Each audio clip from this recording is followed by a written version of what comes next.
Hello everyone, you've all been asking me for a long time to make a video about how to make actual music with all the stuff you learn in my videos. And that's a very good point, and the only reason I've been shying away from it is that I think making music is a very personal thing. And I didn't want to spoil it for you by making you think that one, I know what I'm doing, because none of us do, and two, that my way is the right way, because there is no right way of writing music. But I thought about it, and I think I can share a few tips with you on how to write better melodies and also how to be more melodic in your playing in general, be it solos, improvisation, or anything else. So here's 4 tips on how to write better melodies. I will explain each point for you and then demonstrate all of them by using a melody from one of my songs called One. You don't have to love the song, I don't mind, as long as this video is helpful for you, but YouTube's copyright police is out there and we don't want the video to be taken down or muted. Therefore, that's the song we're gonna use. I'll link it below in the description so you can check it out in its entirety. Let's begin. One of the biggest mistakes people make when they try to write melodies is that they're not aware of a hierarchy of notes. Not all the notes you play can be equally important, because if they were, then none of them would be. So we have to have a clear picture in our head of which notes are the backbone of the melody and what other notes are simply there supporting those more important ones. If you don't do that, then your listener will become bored and distracted very quickly. So how do we establish the important notes? One way of establishing importance is simply how long a note lasts. If I play a melody like this,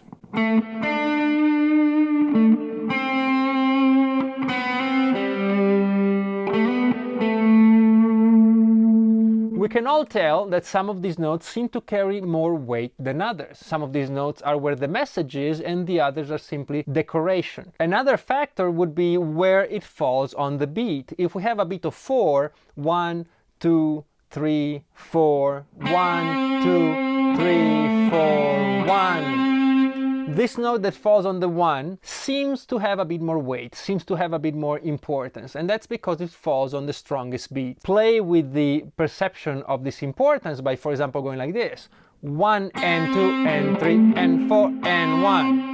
Right? You put them on the weaker beat and then you create interest. But you should still be aware of where they fall. Another thing you can do is play louder or with more dynamics or with more attack. You know, something that will make that note stand out, because a note play like this sounds different from one play like this. Right? And therefore you might perceive it as more important. My second tip would be to keep your melodies short. Now, this of course is not an absolute, nothing in this video is, but a good melody doesn't need to be long and complicated. As a matter of fact, compact, short melodies can be extremely powerful. I guess you've all heard this one. And there's something to be said about this. Next time you come across a good melody in your improvisations, go back to it and just take notes out. Figure out which notes you feel are important and which ones aren't. And if they aren't, take them out. You can always put them back in later. So instead of playing this, right, you could play maybe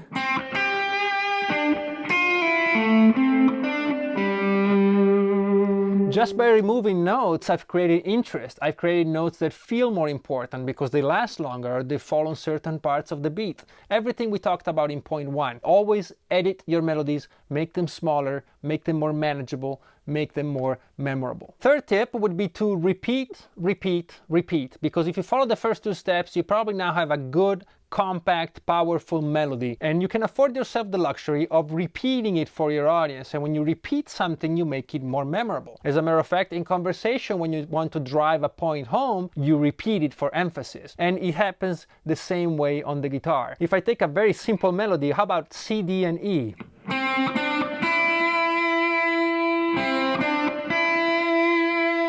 Now that I repeated it twice, I'm sure a lot of you are already hearing how you would like it to continue.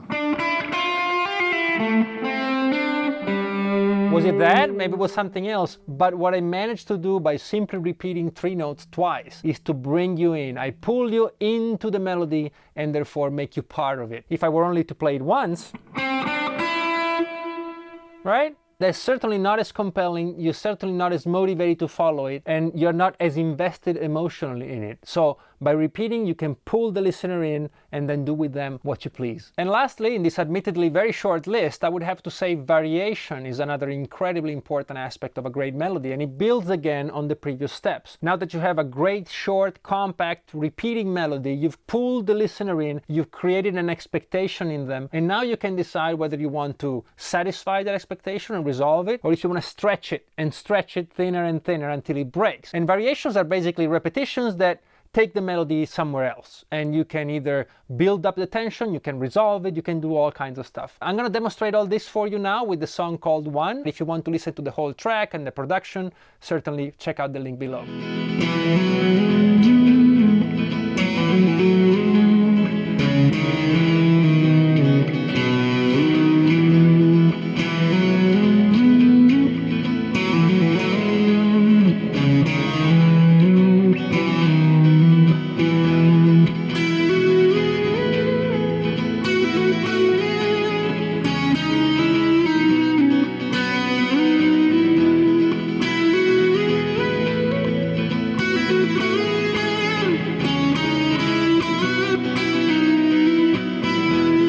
As you listen to the melody, I'm sure you could make out all the stuff we talked about today. The hierarchy of notes, their duration, where they fall, how long they last, the repetition, the variation, the different octaves, how I play each note, if it's a pick, if it's legato, if it's a slide, a bend, a vibrato. It's all in there, and it's all in there to inspire you to do much better than I can with your own melodies. So I look forward to reading the comments below. If you do decide to give this a shot, let me know how it goes. Thank you so much as always for being there and for your support. Make sure you check out some of these other videos, and maybe if you would like to spread the word a little bit about the channel, it would certainly help. Thanks again as always. See you on the next one.